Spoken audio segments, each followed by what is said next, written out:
مختصر احکام۔ وضو کے مختصر احکام۔ وضو ایک عبادت ہے جس کو انجام دینا پنجگانہ نمازوں میں سے ہر ایک نماز کے لیے ضروری ہے، اگرچہ اور بھی دوسرے کچھ اعمال ہیں جن کے لیے وضو کرنا ضروری ہوتا ہے، جیسے حج یا عمرے کے موقع پر خانہ کعبہ کا طواف کرنا یا قرآنی آیات کو مس کرنا وغیرہ۔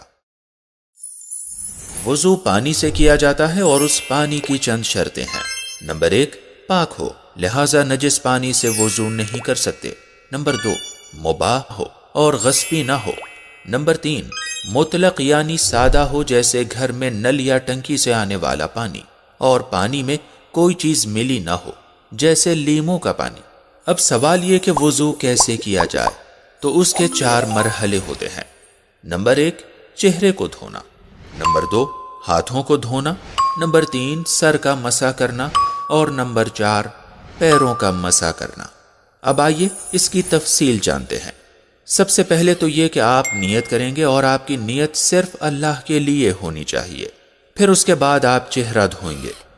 چہرہ لمبائی میں پیشانی کے اوپر سر کے بال اگنے کی جگہ سے ٹھڈی کے آخری حصے تک دھویا جاتا ہے، اور چوڑائی میں ہاتھ کے انگوٹھے اور درمیانی انگلی کے درمیان چہرے کا جو حصہ آ جائے اسے دھونا واجب ہے، اور توجہ یہ رہے کہ چہرہ اوپر سے نیچے کی جانب دھونا چاہیے۔ اگر آپ کی داڑھی گھنی ہے تو اسے پورے طریقے سے تر کرنا ضروری نہیں ہے۔ پھر اس کے بعد آپ اپنے بائیں ہاتھ سے اپنے دائیں ہاتھ کو کوہنی سے انگلی کے سرے تک دھوئیں۔ اس کے بعد اپنے بائیں ہاتھ کو اپنے دائیں ہاتھ سے اسی طرح دھوئیں۔ ایک اہم نکتہ یہ کہ ہاتھوں کو کوہنی سے انگلیوں کے سرے کی طرف دھویا جاتا ہے، یعنی اوپر سے نیچے کی طرف۔ اس کے بعد اپنے داہنے ہاتھ سے سر کے اگلے حصے کا مسح وضو کے پانی کی اس تری سے کرنا چاہیے جو ہاتھوں میں موجود ہے۔ مسح میں ہتھیلی سے مسح کو ترجیح دیں، اور مسح سر کے اوپری حصے سے نیچے کی طرف بال اگنے کی لکیر تک اور پیشانی کے پہلے تک ہونا چاہیے، اور توجہ رہے کہ مسح کی جگہ مسح سے پہلے مکمل طور پر خشک ہو۔ آپ بالوں پر مسح کر سکتے ہیں، اور کھال تک پانی پہنچانا ضروری نہیں ہے۔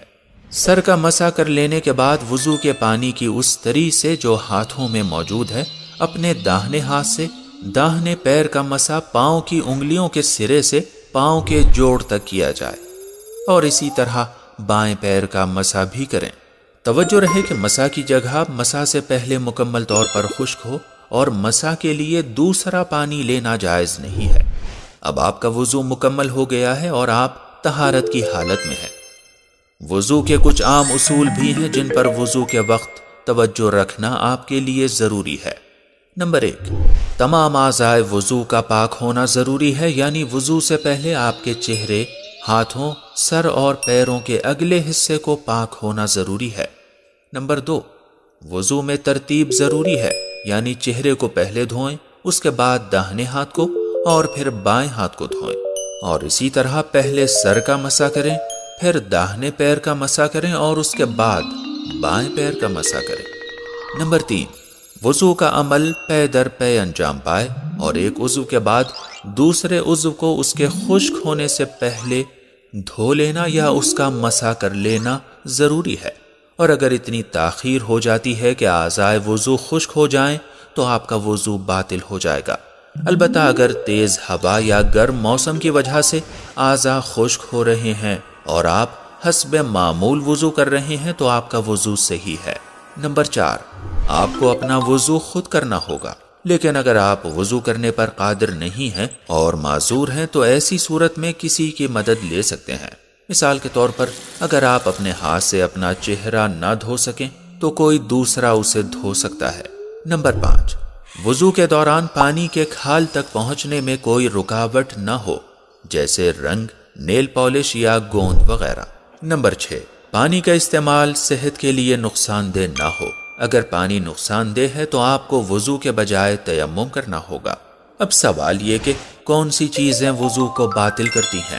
7 چیزیں ایسی ہیں جن سے وضو باطل ہو جاتا ہے: پیشاب، پیخانہ، ریا خارج ہونا، نیند، ایسی حالت جن میں عقل زائل ہو جاتی ہے، جیسے دیوانگی، مستی یا بے ہوشی، قلیلہ اور متوسطہ استحاضہ، اور حالت جنابت۔